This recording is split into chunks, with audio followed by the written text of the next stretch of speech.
నా గురించి మాట్లాడుతూ ఇట్లా అని ఏదో మాట్లాడాడు, చూశాను. ఇంతకుముందు వెళ్ళొచ్చిన కంటెస్టెంటే.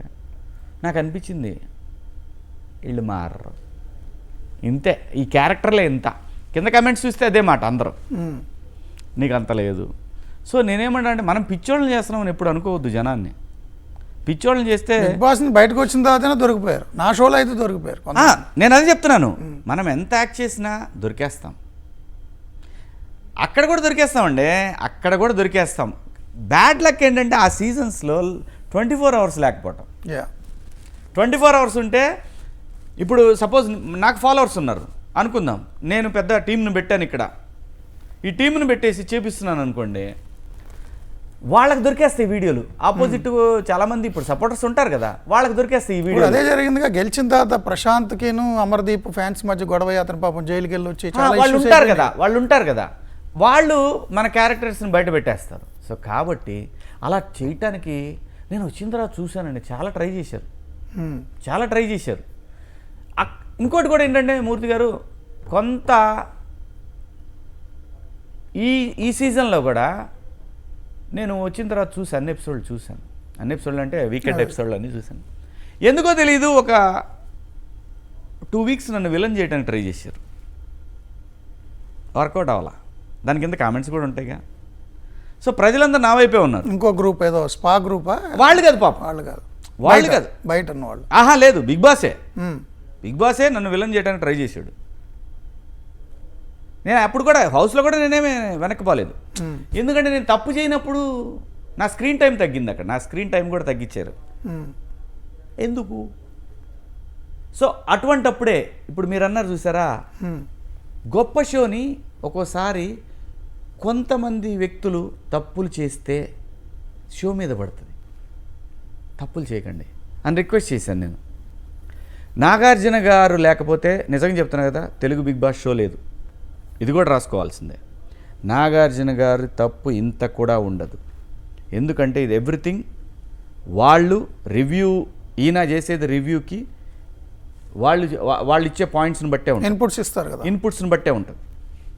ఆయన వ్యక్తిగత అభిప్రాయాలు ఉండవు. ఆయన వ్యక్తిగత అభిప్రాయాలు వస్తే ఏమని చూస్తారా, న్యాయంగా నిజంగా ఎవరైతే కరెక్ట్గా ఆడుతున్నారో వాళ్ళని పొగట్టడం, వాళ్ళని ఎంకరేజ్ చేయటం ఉంచారు, అదంతా నిజం. కొన్ని సందర్భాల్లో మనం ఆడియన్స్ ఎక్స్పెక్ట్ చేసేదానికంటే వ్యతిరేకంగా వస్తుంది చూసారా, అది కొంతమంది సొంత తెలివితేటలు. అంటే బిగ్ బాస్ ఆయనకి ఇన్పుట్స్ ఇచ్చేవాళ్ళు 24 అవర్స్ ఆయన చూడరు కదండి, అంత టైం. అదే నేను అంటున్నా 24 అవర్స్ చూసే ఆయనకి ఇన్పుట్స్. ఇది నేను ఇప్పుడు బాబు గారితో కూడా డిస్కస్ చేస్తా. బాబు గారు నేను కలిసేంత అవకాశం నాకుంది, నేను చేస్తాను. ఎందుకంటే ఇది బాబు గారికి ఎఫెక్ట్ కాకూడదు ఫర్దర్గా. ఎందుకంటే బెస్ట్ హోస్ట్ అండి, నేను చెప్తున్నాను కదా, Telugu big boss 7th season వరకు వచ్చిందంటే దాంట్లో బాబు గారి పాత్ర అబవ్ 50% ఉంటుంది. అబవ్ 50%. ఆయన నేర్పిన, ఆయన సీరియస్గా ఉన్నా సరే ఆ తర్వాత ఎంత కూల్ చేస్తాడంటే కంటెస్టెంట్ని, అది ఆయన సొంత స్క్రిప్ట్. మళ్ళీ కూల్ చేశాను. ఒకవేళ తిట్టినా కూడా, వాళ్ళు ఇచ్చిన ఇన్పుట్స్తో తిట్టినా కూడా ఆయన కూల్ చేసే విధానం, డీల్ చేసే విధానం, కంటెస్టెంట్స్ అమ్మయ్య ఓకే సార్ కోపం లేదులే అని అనుకుంటారు. సో ఏంటంటే ఇక్కడ కంటెస్టెంట్ల ఫీలింగ్ ఏంటంటే ఆడియన్స్ నాగార్జున బాబు గారు ఆర్ బిగ్ బాస్. నేనైతే ఆ 14th వీక్ ఎపిసోడ్లో నేను మా ముగ్గురు కంటెస్టెంట్లు మా ఎవరినైతే పిలిచి ఆ రోజు క్లాస్ పీకారో వాళ్ళకి 2 రోజుల ముందే చెప్పాను నేను, అరే నాకు 13th వీక్ నుంచి చూస్తుంటే ఏదో తేడా కొడుతుందిరా, ఈ వీక్ కూడా మనల్ని తిడతారు, పట్టించుకోకండి అని చెప్పాను. ఎవరికి అండ్ ప్రశాంత్కి. ఎందుకంటే నాకు అర్థమైపోయింది 13th వీక్ ఏదైతే, ఎందుకు అవసరం లేని చోట కూడా తిడుతున్నారు, సరదాగా ఫన్ థింగ్స్ వచ్చినప్పుడు కూడా తిట్టారు అని అంటే కొంతమంది పైత్యం ఇదని నాకు అర్థమైంది. బాబు గారికి సంబంధం లేదు దాంట్లో, వెరీ క్లియర్. ఎవరి ముందని చెప్తా, ఈవెన్ మా ఇంట్లో అమ్మాయిలు కూడా కొడతావా, ఇదేదో పెద్ద ఇష్యూ చేశారు, దాన్ని ఇష్యూ చేశారు. ప్రపంచంలో ఏ ఫ్యామిలీలో అయినా మన పిల్లలు ఇంకొకరిని టార్చర్ చేస్తున్నారంటే తల్లి తండ్రి ఇదే మాట అంటారు. మన పల్లెటూళ్ళలో, మన జనరేషన్స్, మనం పుట్టిన, మనం పెరిగిన, మన స్కూల్ డేస్లో మన నాన్న ఈసారి మార్కులు తగ్గినంటే నా సన్ను గొంతు మీద కాలేసి తొక్కుతా ఉంటుందండి. ఇది లేకుండా ఎలా జరిగింది సార్?